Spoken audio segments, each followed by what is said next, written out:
자, 시청자 여러분들 반갑습니다. 바른 목소리를 전달하는 채널 유튜브 닉네임 얼음사이다입니다.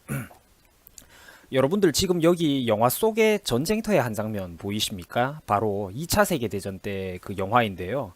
그 이제 당시 미군은 노르망디 상륙 작전에서 많은 피해를 입었습니다. 이유는 간단했습니다. 당시 해안가를 방어하고 있던 독일군들은 상륙을 방해하기 위해서 해안가에 각종 장애물들을 설치해 두었고 참호와 철조망을 쳐놓은 뒤에 언덕 위에서는 콘크리트 벙커 속에서 기관총을 퍼부었기 때문입니다. 이 방어선을 뚫기 위해서 많은 미군 아저씨들이 이제 희생을 하셨죠. 이것을 여러분들 군사적인 개념에서는 이른바 그냥 요새화된 방어선이라는 표현을 많이 씁니다. 사실 군사 용어가 아니라고 해도 여러분들도 이해는 될 거예요. 이제 제가 근데 여러분들한테 한번 되물어 보겠습니다. 제가 왜 방금 요새화된 방어선이라는 설명을 드렸는지 아십니까? 맞습니다. 바로 제가 요즘 대한민국의 뜨거운 감자 5.18에 대한 이야기를 할 생각이기 때문입니다. 인간에게는 저마다 다양한 선입견의 장벽이 존재합니다. 지금 여기서 보는 이 무시무시한 방어선처럼 인간에게는 저마다 매우 두꺼운 이제 선입견이 존재해요. 그리고 여러분들의 머릿속에서도 이미 저마다의 그 개인 철학과 생각대로 이미 단단한 콘크리트 방어선, 어떤 선입견들이 분명히 존재할 것입니다. 그리고 그 방어선이라는 건 너무나도 두껍고 강하기 때문에 철조망과 참호, 콘크리트 방어벽, 그리고 기관총으로 이미 너무나도 잘 무장되어 있기 때문에 그 한 인간의 선입견을 외부에서 다른 사람이 교육으로 그걸 부순다라는 것은 거의 불가능에 가깝습니다. 자, 20대 학생 여러분들 뿐만 아니라 제가 속한 30대, 40대 젊은 계층에서도 사실 이런 의문 제기 자체를 불편해하는 분들이 굉장히 많으실 겁니다. 그래서 저는 여러분들의 그 선입견, 지금까지 평생 쌓아오신 생각이라는 방어선을 향해서 정면으로 뛰어드는 행동은 하지 않을 것입니다. 그게 얼마나 무의미한지 잘 알고 있거든요. 그래서 오늘은 여러분들한테 중립적인 태도로 여러분들한테 그냥 5.18에 대한 사실관계와 합리적인 의문사항만 소개해 드리겠습니다. 여러분들 한번 생각 잘하고 잘 들어보세요. 내가 절대 여러분들한테 이렇다 저렇다라고 내 개인 생각을 여러분들한테 강제로 주입하지 않겠습니다. 지극히 간단한 자료 몇 개만 살펴보시고 사건 정황을 살펴보시면서 중립적인 가치 판단은 바로 여러분들이 하시기 바랍니다. 그게 자유대한민국이잖아요. 그죠? 그게 동생분들 여러분들과 저 사이의 진정한 소통 아니겠습니까? 우리도 성인인데 한번 생각이란 걸 해보자는 거죠. 자, 5.18은 왜 성역일까요? 단지 교과서에서 그렇다고 배웠으니까 대체 왜 논의를 못하게 하는 걸까요? 여러분들 이 사람은 카이스트의 이병태 교수라는 사람입니다. 그런데 이 아저씨가 얼마 전에 이런 소리를 했습니다. 5.18 유공자 명단을 공개하자고 했어요. 왜? 정보공개법상, 현행법상 세금이 들어가는 사안들에 대해서는 국가안보 등 매우 특이한 경우를 제외한다면 공개가 원칙이기 때문입니다. 그래가지고 5.18 유공자 명단 공개와 더불어서 전교조의 명단을 공개해달라는 게 이제 법원칙상 맞는 말이고 이병태 선생님이 주장하는 주장입니다. 절대로 이분이 이상한 분, 괴물 같은 분 아니거든요. 하지만 대한민국은 여러분들도 알다시피 법치국가가 아니고 인민대법국가입니다. 그래서 법원칙상 이런 거를 요구를 해도 그냥 정부가 무시를 해버려요. 적당한 여론의 지지와 정권의 힘만 있으면 무엇이든지 적당히 덮을 수가 있고 유야무야 넘어갈 수가 있는 나라입니다. 바로 원리원칙이 없는 후진국, 오늘날 우리 비참한 2019년 대한민국의 현 주소입니다. 자, 여러분들 보세요. 여러분들 사회를 보시면 이런 아저씨들 되게 많습니다. 자, 5.18 명단을 공개하라, 뭐 이렇게 이제 요구하는 분들이 많으세요. 그런데 이렇게 말합니다. 절대 공개 안 하겠다고 악착같이 숨기는 사람들이 있습니다. 여러분들 의문점이 있어요. 이상한 거 아닙니까? 5.18이 위대한 민주화 그 운동이 맞다고 한번 쳐봅시다, 여러분들. 그러면 그 좋은 일, 국가유공자와 세금이 그런 투입되는 일에 대해서 국가가 정보 공개를 하는 거는 당연한 거 아닙니까? 그 잘난 민주화 운동을 했으면 당당히 자신있게 명단 공개를 해야지 못하는 이유가 뭘까요, 여러분들? 여러분들도 TV 보면 아시겠지만 6.25 참전용사 할아버지들이 자기가 참전용사라는 거 숨기는 거 봤어요? 여러분들도 지하철이나 공공장소, 탑골공원 이런 데 가보셨죠? 할아버지들 보면 대놓고 참전용사 조끼를 입고 다니시고 훈장을 달고 모자를 쓰고 다니십니다. 물론 그분들 자랑스러운 분들 맞잖아요, 참전용사. 자유대한민국을 지키기 위해서 조금 더 젊은 사람들 한번 따져볼게요. 자유대한민국을 지키기 위해서 월남전에 갔다 오신 참전용사 아저씨들, 이젠 벌써 이분들도 거의 뭐 한 70대 할아버지에 접어들었는데 그 월남전 참전용사 아재들이 그 자기가 월남전 갔다 와는 거 숨기는 거 본 적 있습니까, 여러분들? 저희 집안 할아버지들, 동네의 제 친구들 할아버지들 전부 다 한국전쟁 갔다 오셨고 갔다 오신 분들이 계시고 또 큰아버지도 다들 각각 한국전쟁, 베트남전쟁 이런 식으로 다 참전 용사입니다. 그래서 다들 자유를 지키기 위해서 싸우다 오셨다는 점을 자랑스럽게 생각하고 계세요. 그런데 왜 그 잘난 민주화 운동을 했다는 사람들은 당당하게 자신있게 명단 공개를 하지 못하는 이유가 도대체 뭘까요? 맞습니다, 여러분들. 이상하죠? 이 5.18 사건이라는 것도 제가 정말 여러분들한테 죄송하지만 놀랍게도 의문점이 정말 많은 사건이라는 겁니다. 사실 우리 젊은 학생 여러분들은 잘 모르시겠지만 이 5.18이라는 거는 현재 보수 우파 진영에서도 많은 논란이 되고 있는 김영삼 대통령, 김영삼 정권 때 성역화 작업이 이루어졌던 사건입니다. 이제 우파 중에서도 이분을 싫어하는 사람들이 굉장히 많아요. 그리고 솔직히 유튜버도 포함이 됩니다, 거기에. 저도 포함이 돼요. 저 이 사람을 별로 안 좋아합니다, 저는. 그 이제 당시 김영삼 씨는 김대중과 경쟁 중이었는데 이제 김영삼 씨가 몇 가지 정치적 이슈로 나름대로 정치적 궁지에 몰린 적이 있었습니다. 뭐 여러 가지 떡밥들이 있는데 이때 이 양반이 상황을 타개하고 이제 그 또 그런 지지율 같은 걸 올리기 위해서 국가에 어떻게 되든 말든 5.18 이슈를 들고 나왔던 겁니다. 진짜 대한민국에 두고두고 이런 썩은 고름이 생기게 된 원인이었어요, 이게. 지금 자유한국당 내에서 보면 소위 그 김영삼 키즈라고 해가지고 굵직굵직한 정치인들 중에서도 김영삼 계파의 인물들이 굉장히 많습니다. 뭐 김대중은 뭐 동교동계, 뭐 김영삼계는 뭐 상도동계, 뭐 이런 식으로 뭐 여러 가지 정치적인 용어들이 있는데 뭐 이런 것까지는 여러분들이 몰라도 됩니다. 이제 우파 성향 어르신들 중에서는 이들을 좋아하는 분들도 많은 반면 반대로 싫어하는 분들도 굉장히 많습니다. 혹은 이런 정치적인 계파 문제를 나이가 들었어도 잘 모르는 분들도 솔직히 많으세요. 그리고 그 중에는 저처럼 이제 똑같은 대한민국 자유우파 시민이라 하더라도 저 같은 사람들처럼 누가 나오든 일단 보수 단일 후보라면야 표심을 밀어주기는 밀어주지만 협력은 해주겠지만 그럼에도 불구하고 이런 뭐 이제 여러 가지 역사적 과오들에 대해서는 제대로 좀 똑바로 짚고 넘어가자라고 생각하는 그 의식 있는 우파 시민들이 정말 많습니다. 우리가 뭐 정치인 누구를 지지하든 간에 이런 거 여러분들 잘못된 거는 잘못됐다라고 말을 할 수 있어야지 그게 제대로 된 사회 아니겠습니까? 이게 현실적인 관점 아니겠어요? 누가 나오든 날 표심 모아준다니까. 모아주는데 기왕이면 그런 찝찝한 요소들은 비판을 하고 싶다고. 우리 젊은 학생 여러분들이 보실 때는 한국당 내에서 뭐 할배들끼리 지그들끼리 서로 끊임없이 싸우고 밥그릇 싸움하고 답답하게 그러는 거 보면 이해 안 되시죠? 근데 하지만 거기에는 그 원료를 올라가 보면 이런 식으로 전통적인 정치 파당에 따른 계파 갈등이 존재한다는 겁니다.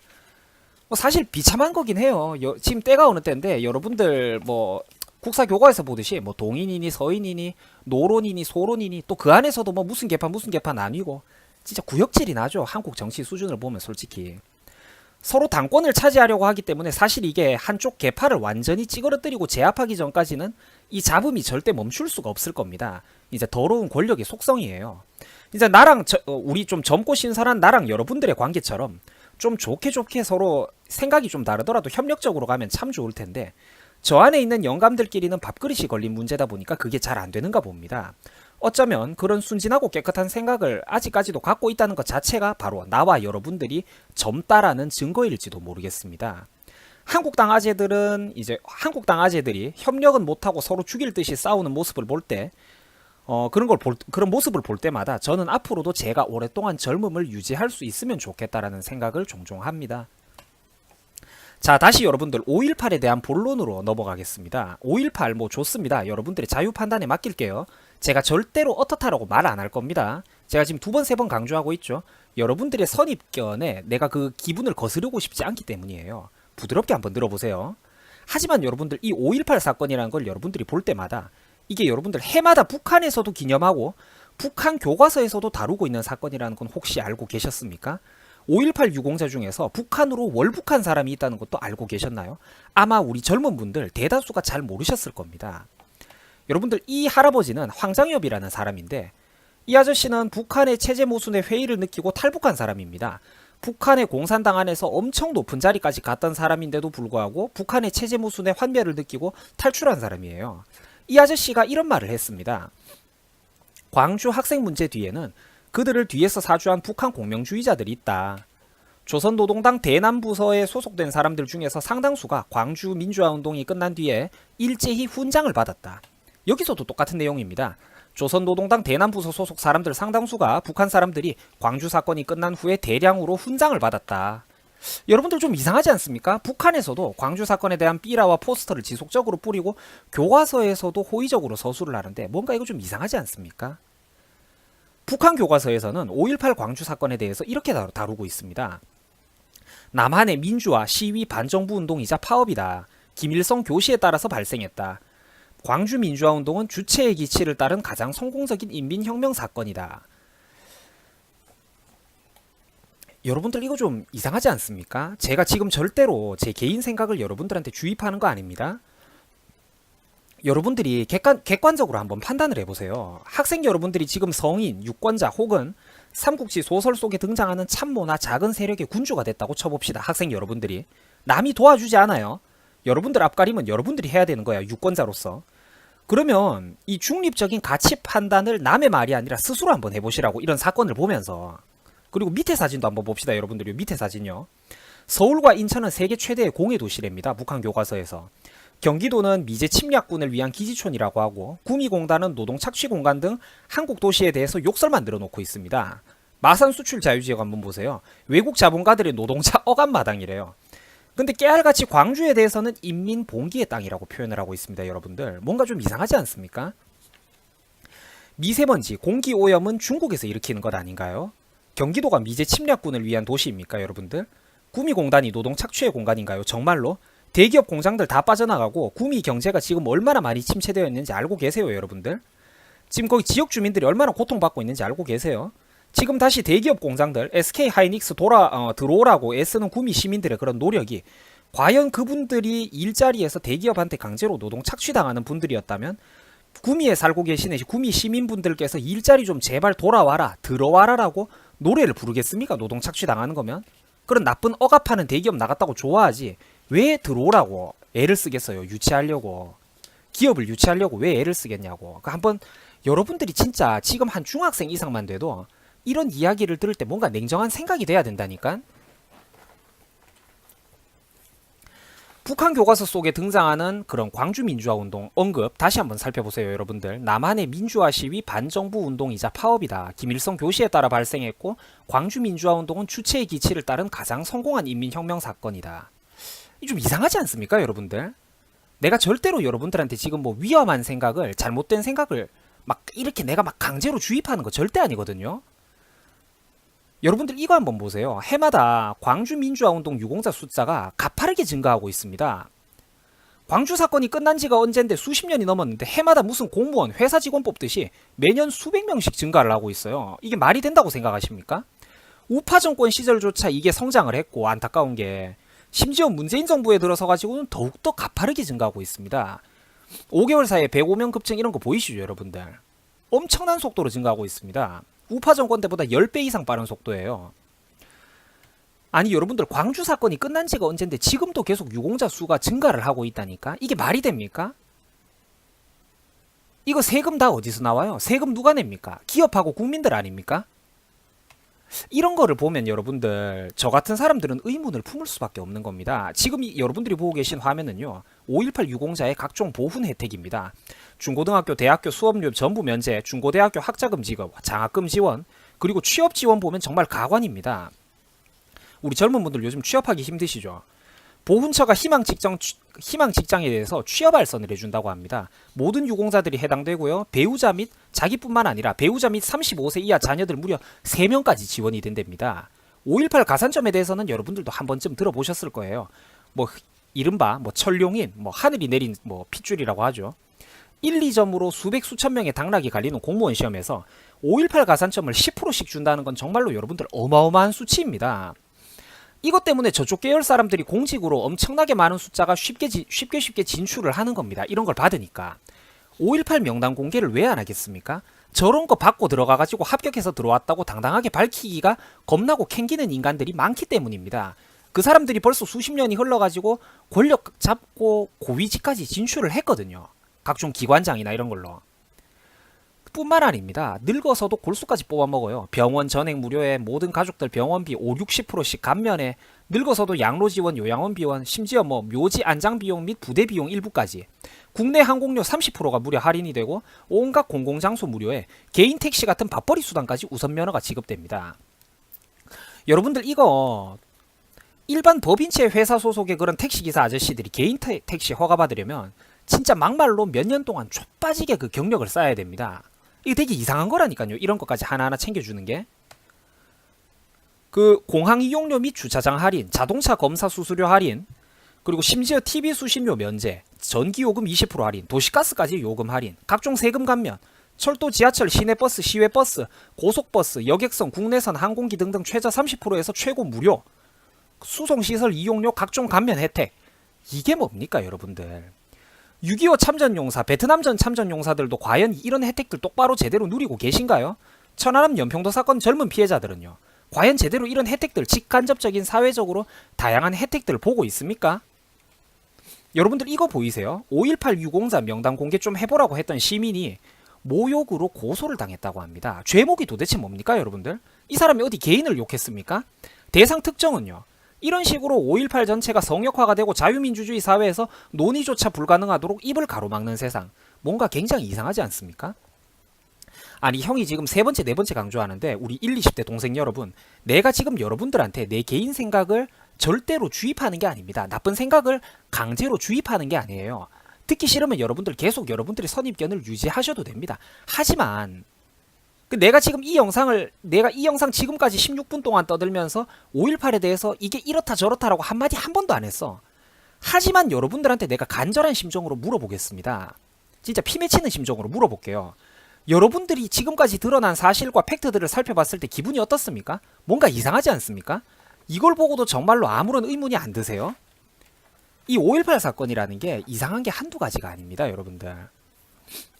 오전에 이동 중이던 24단 지휘부 차량 10수대를 탈취하고 방어하고, 일반 시민들이 군 무전기를 탈취해가지고 사전 정보를 미리 입수하고, 일반 시민들이 특정 포인트에 매복을 해가지고 차량을 탈취한다라는 과감한 생각을 하고 실제로 행동에까지 옮겨갖고 성공까지 시킨다. 이게 과연 가능한 일일까요, 여러분들? 거기서 끝이 아닙니다.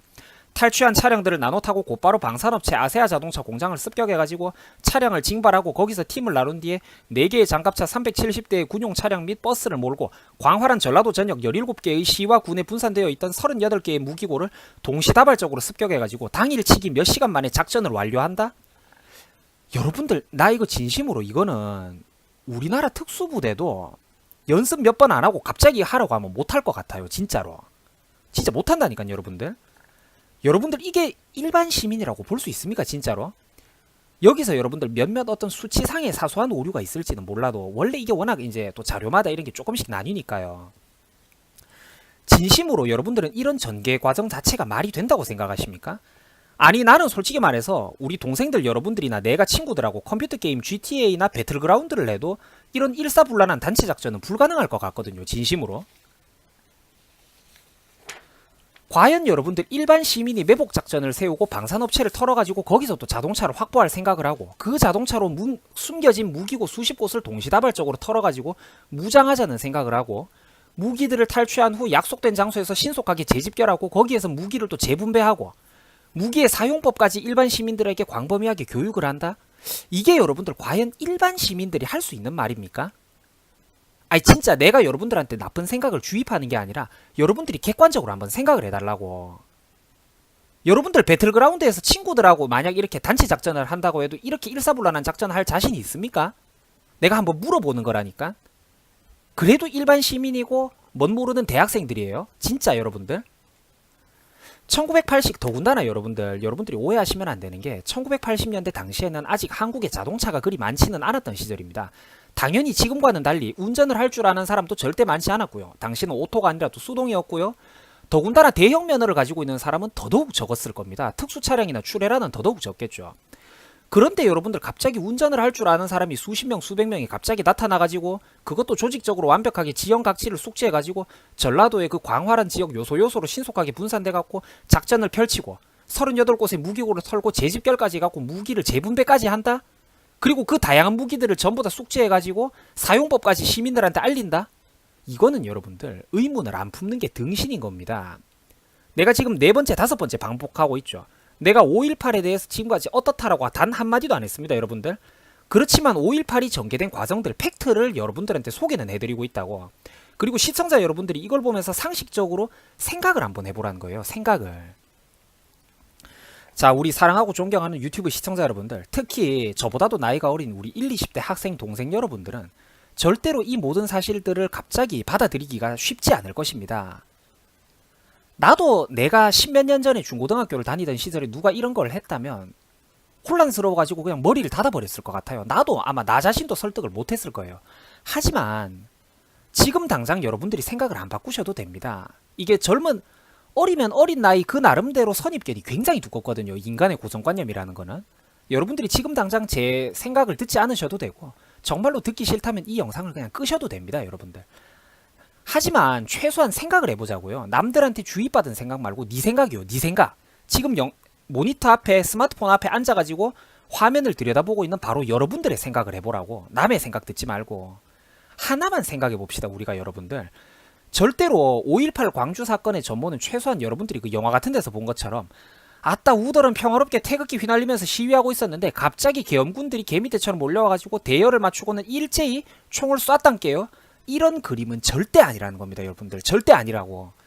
영화와 선전 매체에서 보여주는 대표적인 위조고 거짓 묘사입니다. 여러분들 요즘 보면 뭐 한국당도 그렇고 5.18 제조사다 진상규명을 한다 만다 논란 중인 거 여러분들도 아시죠? 그런데 그 사람들 보면 이상합니다. 정부와 민주당의 대응을 보면 되게 이상해요. 한국당의 추천 인재는 안 받겠다고 합니다. 이게 무슨 여러분들 개논리죠? 규명을 한다면서 사람은 가려서 받겠다고요? 명명백백한 진상규명 저짝 사람들이 좋아하는 거 아니었습니까? 규명을 하기는 하는데 그 수사관 의원들 사람은 가려서 받겠다고? 여러분들 이거 보세요. 지금 아까 5.18 유공자들이 얼마나 막대한 혜택을 누리고 있는지 보셨죠? 근데 나라 지킨 대가로 참전 용사들은 뭐 한 달에 뭐 13만 원을 받고 지금 뭐 이러고 있습니다. 이게 이제 뭐 지금은 조금 올랐을지 모르겠는데 어차피 큰 차이가 없거든요.